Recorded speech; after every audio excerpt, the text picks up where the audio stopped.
Does universal jurisdiction close accountability gaps for war crimes?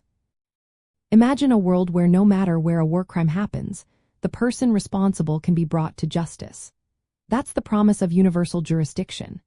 It's a tool in international law that aims to make sure no one gets away with mass atrocities.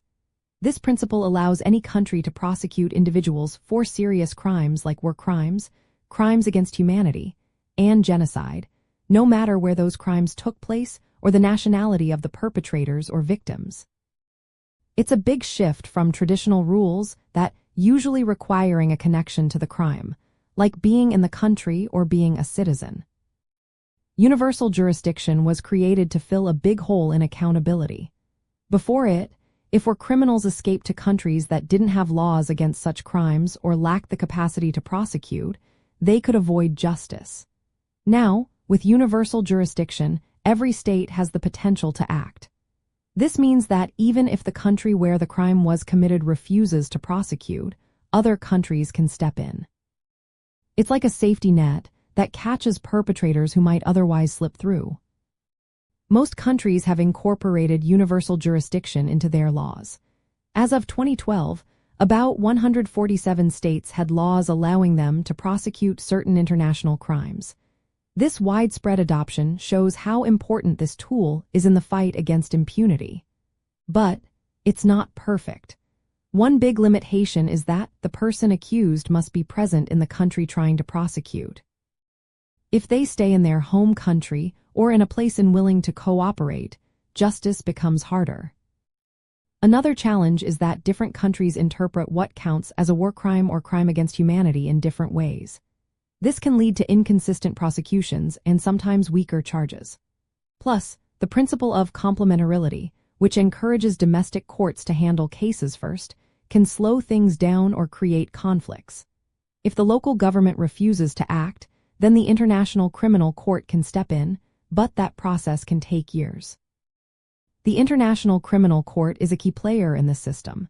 It can prosecute the worst crimes when national courts can't or won't. But it only works if countries agree to its jurisdiction or if the United Nations Security Council asks it to intervene. This leaves gaps, especially in countries that are not parties to the Rome Statute, which established the court. International tribunals like those for the former Yugoslavia and Rwanda have shown how universal jurisdiction can work in practice. They successfully prosecuted high-level leaders for mass atrocities, including genocide. These cases send a strong message that mass crimes will not be ignored. Universal jurisdiction helps deter future war crimes.